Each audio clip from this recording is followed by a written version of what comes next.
ಅದು ಯಾವಾಗ ಆಗ್ಬೋದು? ಒಂದೆರಡು ದಿನ ಅಥವಾ ಅದೇನು ಅಷ್ಟು ಅರ್ಜೆಂಟ್ ಏನಿಲ್ಲ. ಹಾ ಬೆಳೆ ಕೊಡ್ಬೇಕು, ಕೊಡ್ತೀವಿ. ಸರ್, ಈಗ ನಾಗೇಂದ್ರ ಅವರು ಖಾತೆ ಹಂಚಿಕೆ ಸಂಬಂಧ ಸರ್, ಈಗಾಗಲೇ ಸಚಿವ ಸ್ಥಾನ ನೀಡಿದೀರಾ, ಖಾತೆ ಹಂಚಿಕೆ ಸೆಷನ್ ಬೇರೆ ಹತ್ರ ಬರ್ತಿದೆ. ಇನ್ 3 ದಿನ, ನಾಳೆ ಬೆಳಿಗ್ಗೆ 3 ದಿನ. ಎಷ್ಟು ದಿನ ಇತ್ತು, ಯಡಿಯೂರಪ್ಪನವ್ರು ಎಷ್ಟು ದಿನ ಇದ್ರು, ನಾವೆಲ್ಲರಿಗೂ ಹೋಗಿ ನೀವು ಮಂತ್ರಿಗಳು ಎಲ್ಲ ಜಿಲ್ಲೆಗಳಿಗೆ ಹೋಗಿ ಎಲ್ಲ ಬರದ ಬಗ್ಗೆ ನೋಡಿ ಅಂತ ಹೇಳಿದೀನಿ. ಎಲ್ಲರಿಗೂ ಬಹಳ ಒಳ್ಳೆ ಕೆಲಸ ಮಾಡಿದ್ದಾರೆ. ಹೋಗಿ ಎಲ್ಲ ತಂದು ಎಲ್ಲ ರಿಪೋರ್ಟ್ ಕೊಟ್ಟಿದ್ದಾರೆ, ದೂರ್ ಮಾಡಿದ್ದಾರೆ. ಕೊಡ್ತೀನಿ ಅಂದ್ರೆ ಅಧಿವೇಶನ ಶುರು ಆಗ್ತಾ ಇದೆ ಶಾರ್ಟ್ಲಿ. ಅಷ್ಟೊತ್ತಿಗೆ ಬಿಡ್ರಿ ಸರ್ ನಾಗೇಂದ್ರ ಆಗ್ಲಿ ಎಲ್ಲದಕ್ಕೂ ಉತ್ತರ ಕೊಡ್ತಿದ್ದಾರೆ. ಕೆಲಸ ಒಬ್ರೆ ಬೇಕಾ ಉತ್ತರ ಕೊಡ್ತಾರೆ. ಖಾತೆನೆ ಕೊಡ್ಬೇಕು ಅಂತ ಹೇಳಿ, ನಾಳೆನೆ ಕೊಡ್ಬೇಕು ಅಂತ ಹೇಳಿ ಒಬ್ಬನೇ ಎಲ್ಲಾ ಖಾತೆಗೂ ಈಗ ಕೊಡ್ತೀನಿ. ಇಲ್ಲ ಅಲ್ಲೇ ನೀವು ಒಬ್ಬ ಕೊಡ್ಬೇಕು, ನೀವು ಹೋಗ್ಬೇಕು. ಅದಕ್ಕೆ ಆಗ್ತದೆ ಕೆಲಸ.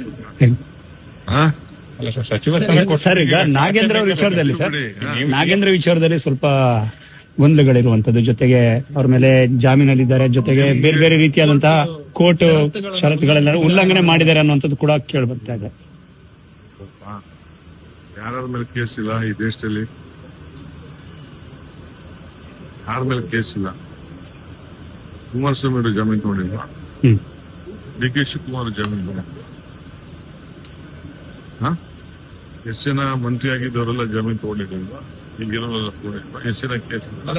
ಕಾನೂನು ಉಲ್ಲಂಘನೆ ಮಾಡಿದ್ದಾರೆ ಅಂತ, ಷರತ್ತುಗಳ ಉಲ್ಲಂಘನೆ ಆಗಿದೆ ಅಂತ.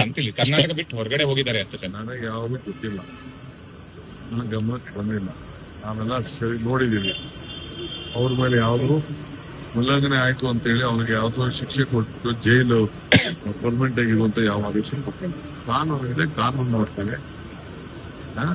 ಅಪೋಸಿಷನ್ ಪಾರ್ಟಿಗೆ ಏನೋ ಸುದ್ದಿ ಬೇಕಲ್ಲ, ಚರ್ಚೆ ಮಾಡ್ತಾ ಇರ್ಲಿ. ಸರ್, ಈಗ ಸುರ್ಜೇವಾಲಾ ಮತ್ತೆ ವೇಣುಗೋಪಾಲ್ ಭೇಟಿ ಆಗ್ತದೆ, ಬಂದಾಗೆಲ್ಲ ಭೇಟಿ ಮಾಡ್ತೀನಿ. ಈಗ ಸರಿ ಮಾಡ್ತೀನಿ, ನಾಳೆನೂ ಮಾಡ್ತೀನಿ, ನಾಳಿದ್ದು ಮಾಡ್ತೀನಿ, ಆಚೆ ನಾಳಿದ್ದು ಮಾಡ್ತೀನಿ, ದಿನ ಭೇಟಿ ಮಾಡ್ತೀನಿ. ದೆಹಲಿ ಎಷ್ಟು ದಿನ ಪ್ರವಾಸ ಸರ್? ದೆಹಲಿ ಪ್ರವಾಸ ಎಷ್ಟು ದಿನ ಸರ್? ಇವತ್ತು ಪ್ರವಾಸ ಇದೆ, ನಾಳೆ ಬೆಳಿಗ್ಗೆ ಕೋಲಾರ ಪ್ರವಾಸ. ಕೋಲಾರ